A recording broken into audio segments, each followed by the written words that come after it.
આજે પદ્ધર પોલીસ સ્ટેશનમાં આવતા કુકવા ગામमध्ये એક મુસ્લિમ સમાજનો નવયુવાન 21 વર્ષનો ઇરફાન અદ્રેમાન જે છેલ્લા 2 મહિનાથી ગુમ છે, ગુમસુદા નોંધ નખાવી છતાં પણ પોલીસ દ્વારા કોઈ તપાસ ન થતા અને સતત પોલીસ સ્ટેશને ગ્રામજનો અને આગેવાનો રજૂઆત કરવા માટે અવારનવાર જતા હતા, છતાં પણ તેમનાથી જે ગુમ થયેલ દીકરો છે ઇરફાન, તેનો મોબાઈલ પણ પોલીસ દ્વારા ન ખુલતા ન છૂટકે આજે અમારે એસપી સાહેબને ત્યાં રજૂઆત કરવા માટે આવેલ હતા અને એમાં અમારી માંગ હતી કે સાહેબ, જો પોલીસ પદ્ધર પોલીસ સ્ટેશનથી અત્યાર સુધી જો કોઈ પરિણામ નથી આવ્યો, છોકરો મળવાનો કે કોઈ સોર્સે નથી મળ્યો, તો અમારી વિનંતી છે અને ગ્રામજનો અને એમના પરિવારજનોની વિનંતી છે કે એલસીબી ક્રાઇમ બ્રાન્ચને જો આ તપાસ સોંપવામાં આવે તો વહેલી તકે એક દીકરો પોતાની માને મળી શકે, એક દીકરો પોતાના ભાઈને મળી શકે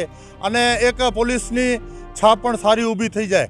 કારણ કે અવારનવાર અત્યારે ગુમ થતા દીકરાઓ પોલીસ શોધી આપતી હોય છે, પણ પોલીસ સ્ટેશન જો વ્યવસ્થિત કામ કરે, કારણ કે અમને એવું લાગ્યું 2 મહિના સુધી સતત અમે રાહ જોઈ કે આજે કાલે, પણ કોઈ પણ જાતનો પ્રત્યુત્તર કે કોઈ પણ જાતની તપાસમાં ક્યાં પણ આગળ ન વધી શકી. તો ન છૂટકે આજે એસપી સાહેબને અમે રૂબરૂ મળેલા અને એસપી સાહેબે સ્વાભાવિક રીતે ત્યાંના તપાસ અધિકારીને પૂછપરછ કડક શબ્દોમાં કરેલ અને સાથે સાથે અમને સુધી પદ્ધર આપણે ચાન્સ આપીએ, એ જો શોધી કાઢતા હોય તો સારી વાત છે, નહીં તો પોલીસ ક્રાઇમ બ્રાન્ચને પણ તપાસ સોંપશે એવી અમને બાંહેધરી આપેલી છે. જી, આજે અમે કુકમા ગામના ગ્રામજનો અને મુસ્લિમ સમાજના અગ્રણીઓ આજે એસપી સાહેબને રજૂઆત કરવા આવ્યા હતા. રજૂઆતમાં એમ હતું કે આજથી 60 દિવસ અગાઉ ઇરફાન નામનો યુવક જે છે એ ઘરેથી ચાલ્યો ગયો છે. હવે એ ચાલ્યો ગયો છે, એના માટે જે ગુમનોંધ નોંધાઈ હતી, એ ગુમનોંધ બાદ જે તપાસ થવી જોઈએ, એ તપાસ ક્યાં ને ક્યાં બેદરકારીના લીધે આટલા 60 દિવસ સુધી નીકળી ગયા છે. હજુ સુધી કોઈ પણ એક પણ ક્લુ નથી મળ્યું. ક્લુ નથી મળ્યું એને એક જ કારણ છે, કારણ કે પોલીસે પોતાની જે કામગીરી છે એ કામગીરી સ્પષ્ટ રીતે કરી નથી. કારણ કે એકવાર પણ પોલીસે સામેથી એના પરિવારજનો, એના મિત્રો કે એના જ્યાં કામ કરતો હતો એ હજી સુધી કોઈ પણ તપાસ નથી કરી. અમે રજૂઆત કરવા ગયા હતા ત્યાં, પણ ત્યાં સાહેબે 10 દિવસનો સમય માંગ્યો હતો. સાહેબે અમને કીધું સાહેબ 10 દિવસમાં તમે તપાસ કરજો, પણ 10 દિવસ બાદ પણ કોઈ પણ જાતનું એક પણ ક્લુ નથી મળ્યું.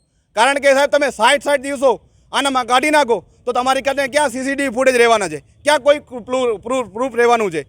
પદ્ધર પોલીસની જે પણ અધિકારીની જે બેદરકારી છે તેના લીધે ઇરફાનનો હજી સુધી ક્યાંય તપાસ નથી. એટલા માટે સાહેબ પાસે ગયા હતા અને સાહેબે પોઝિટિવ રિસ્પોન્સ આપ્યો છે અને સાહેબે વાત કરી છે કે ભાઈ 3 દિવસની અંદર તપાસ જો પૂર્ણ નહીં થાય તો એલસીબીને સોંપવામાં આવે. અમારી પણ જ માંગ છે કે આ તપાસ લોકલ ક્રાઇમ બ્રાન્ચને સોંપવામાં આવે, કારણ કે ત્યાંની પોલીસને, પદ્ધર પોલીસને કોઈ પણ જાતની ખબર જ નથી. ત્યાંથી 3 કિલોમીટર દૂર એક દારૂની ભટ્ટી વેચે છે તે ખબર નથી.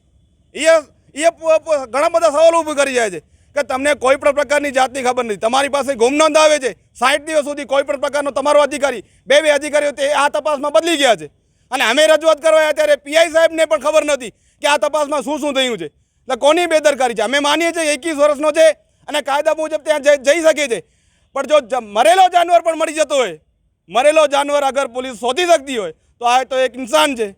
જે પણ એની સાથે ઘટના બની હોય, શું કારણ બની હોય અમે એ નથી કહેતા, પણ એનો ક્લુ મળવું જોઈએ કે એની સાથે શું થયું છે, ક્યાં ગયો છે, એટલું તો પોલીસ શોધી શકે છે ને. તો અમારી માંગણી હતી અને માંગણી બાદ સાહેબે અમને 3 દિવસનો સમય માંગ્યો છે. 3 દિવસ બાદ જોઈએ છે શું થાય છે, નહીં તો આ કેસ જે છે લોકલ ક્રાઇમ બ્રાન્ચને સોંપવામાં આવશે તેવું સાહેબે જણાવ્યું છે.